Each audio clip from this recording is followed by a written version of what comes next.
The original Dragon Ball Z Broly movie has a lot of hate, I guess you can say, when it comes to the Broly character compared to the new revised version of Broly that was made by Akira Toriyama 2 years ago, right?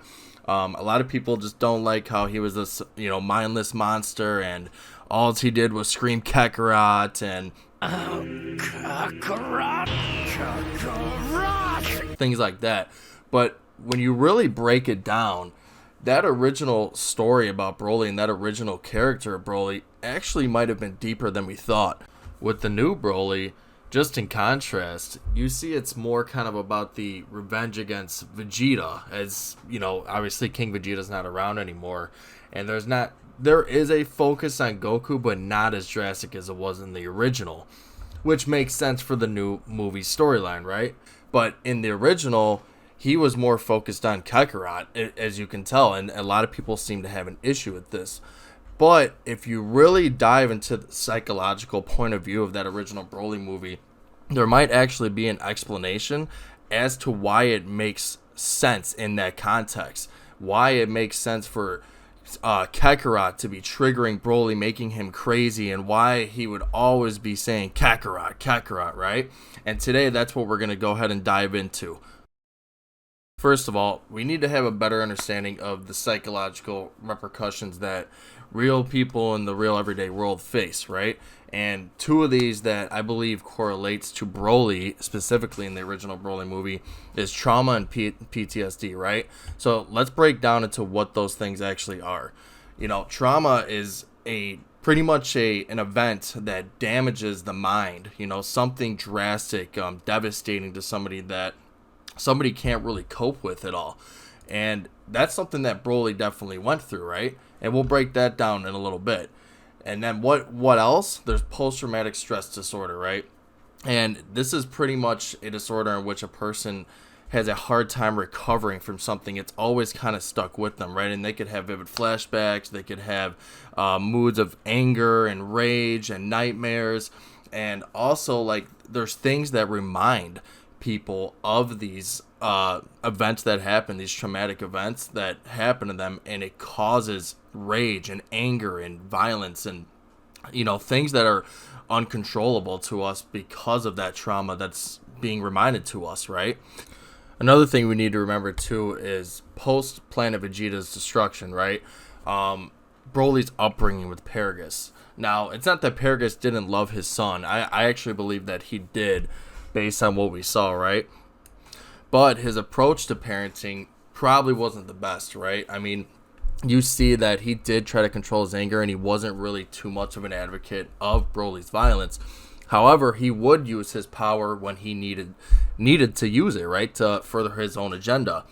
And that's the thing, right? You keep feeding something, and it's going to grow into something worse. And you could see it through the flashbacks of when Broly's like a teenager and he's destroying a planet and everything. Yeah, Paragus is alarmed in that scene where Broly's destroying that planet and everything. But also, you got to remember, Broly probably wouldn't have been attacking that planet if it wasn't for Paragus. He's gonna follow his father. So that constant thirst for power grows in somebody, right? It's like Anakin Skywalker. Think about it. The more power he gets, the more he wants, and it's just not enough. And with time passing, he's getting more psychotic. And that's exactly what happens. On top of that, when things really make a turn for the worse with Paragus' parenting, it's when he realizes how dark he is, right? And obviously that's happening through Broly's upbringing. And then he tries to control it, right? And psychologically speaking, what happens when our parents try to control us? We rebel. We literally rebel against them, or we feel that there's no trust. We lose something that we had with them, right? If they're trying to control a certain aspect of us, or in Broly's case, it's a lot more severe, which we're about to get into. So you really got to think about these psychological repercussions. And now let's take those and let's break it down scene by scene. The first scene I want to break down is where you see Paragus finally getting the mind control technology onto Broly, right? And you could see, when he's in his room and he's, shoving it on his head, that Broly is in agony. He's like, what is going on? Why is my father doing this?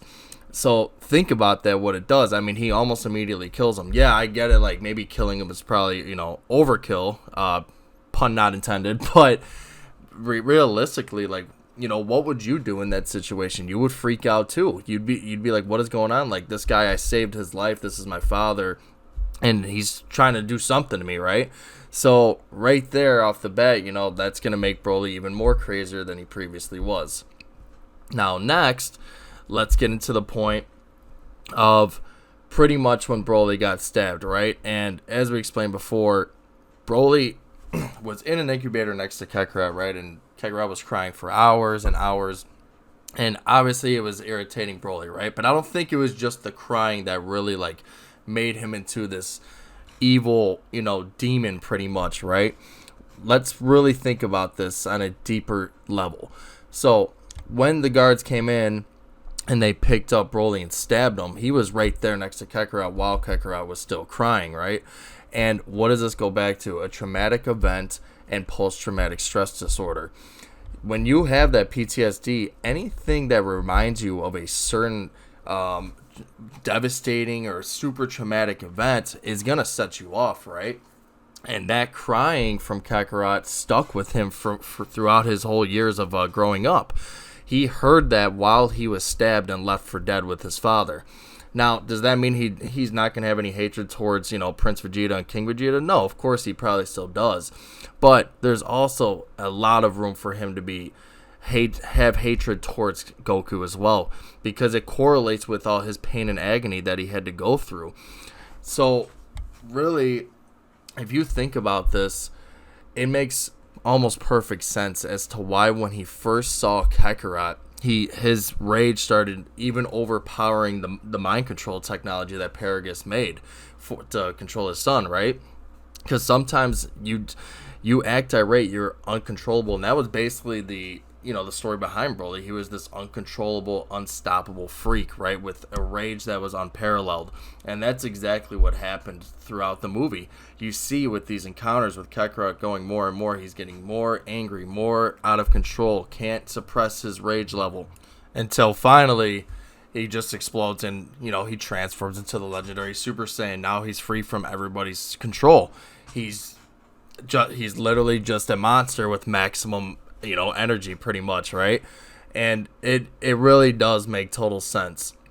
And if you think about it, right, so okay, and the big thing is that, okay, so he's screaming Kakarot. Why is he doing that, right? Well, think about it. At this point, he's at the legendary Super Saiyan level, which is already crazy by itself. It's something that's, even in the new Super anime, that they said that it's almost like a demon form, right? And regardless of that or not, he's been through so much. Now he's at this transformation that just makes him even more wild and uncontrollable and unpredictable.